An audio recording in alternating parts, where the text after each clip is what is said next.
Secara pasti kita dengan hadis yang diriwayatkan la dharara wa la dirar, demi untuk mengantisipasi diri kita daripada gangguan penyakit, serangan penyakit, jangkitan penyakit, maka dengan kita berupaya semaksimal semampu yang kita laksanakan.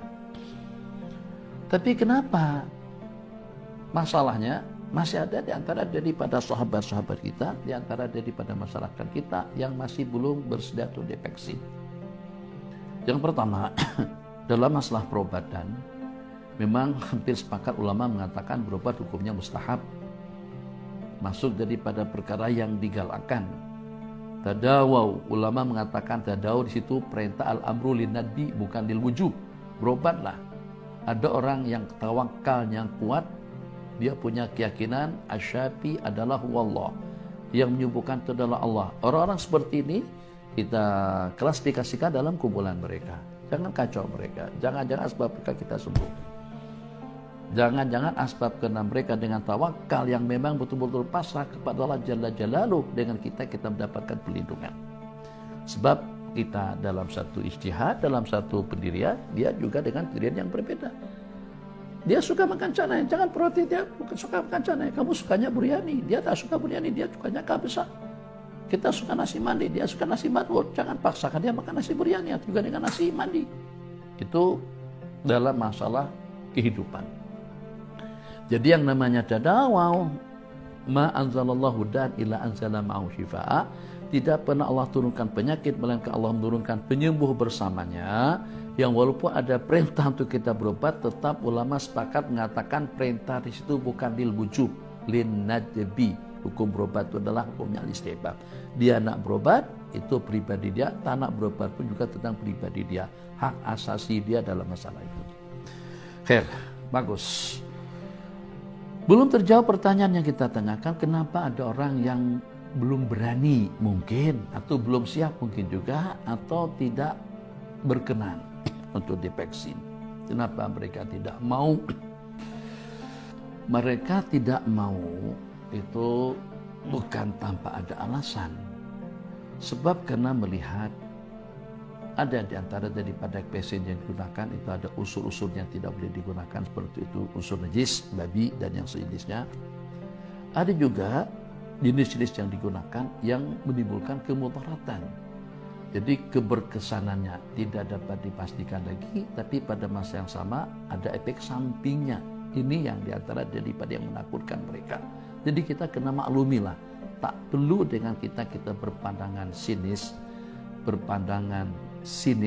hina, rendah kepada orang-orang yang seperti itu. Kenapa?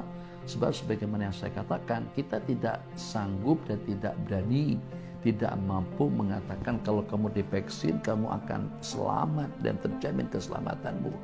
Sebab bukan karena itu mendahului takdir, tapi juga pada masa yang sama, karena kita melihat dan juga mendengar dengan mata kepala kita masing-masing, ada yang terkesan negatif saat ketika sudah divaksin, bahkan ada yang sampai kepada tahap kembali kepada Allah Jalla Jalaluhu. Yang seperti itu diantara daripada hal-hal yang merisaukan sebagian daripada sahabat-sahabat kita. Jadi dalam masalah vaksin, memang dengan kita berkewajiban untuk mengantisipasi, tapi kita punya kaidah ad-dhararu la yuzalu bid-dharar.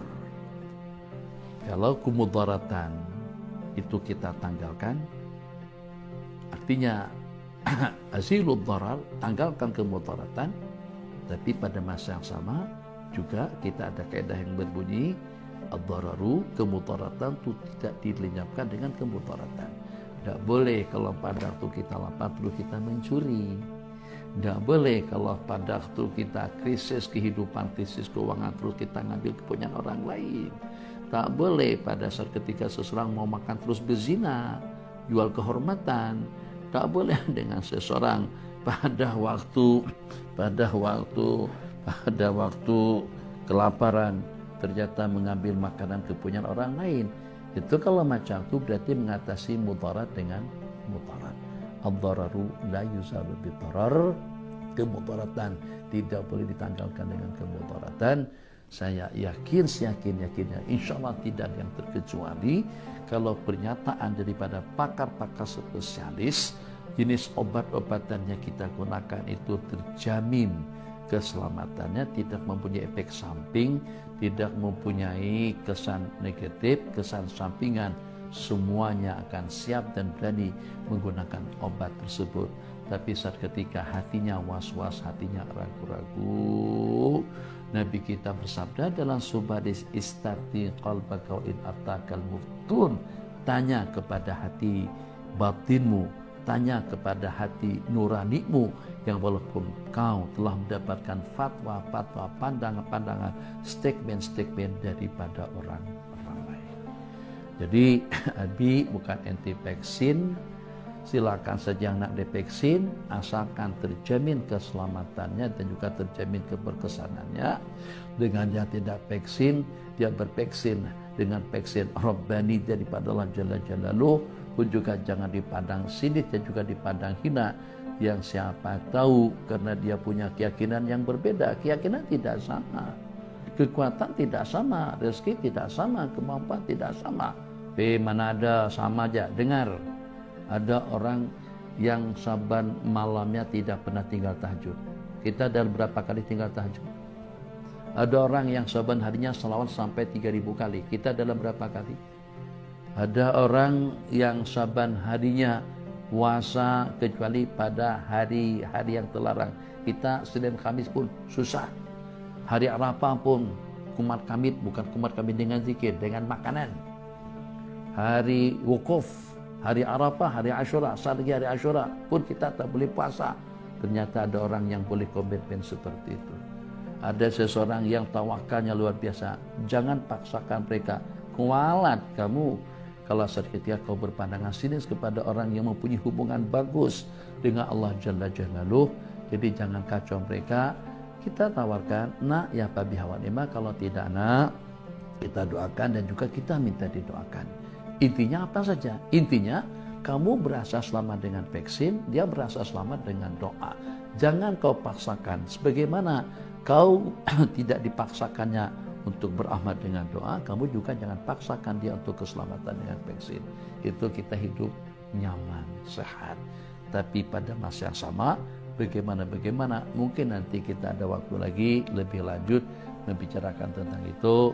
Tapi yang secara pastinya mudah-mudahan atas inisiatif daripada kerajaan mana saja yang berasa dengan divaksin kita akan terelak daripada corona.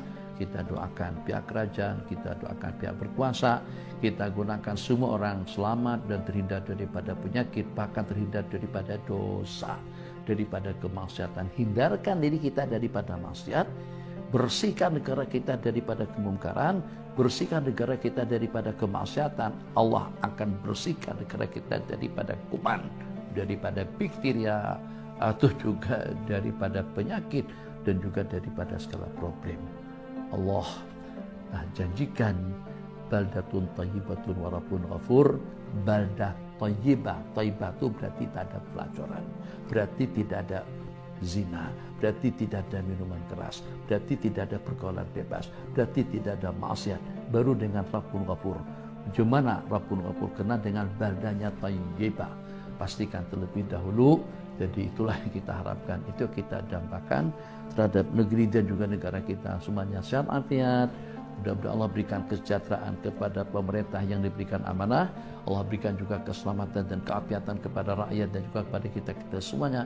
Hidup aman dan selamat dan juga hidup bebas daripada dosa, kesalahan, kemaksiatan, agar kita kembali dalam keadaan suci dan fitrah, kembali dalam keadaan suci dan bersih. Hadza wabillahi taufiq wal afu minkum. Wassalamu alaikum warahmatullahi wabarakatuh. واجعل الحجاب الأعظم حياة روحي وروحه وسير حقيقتي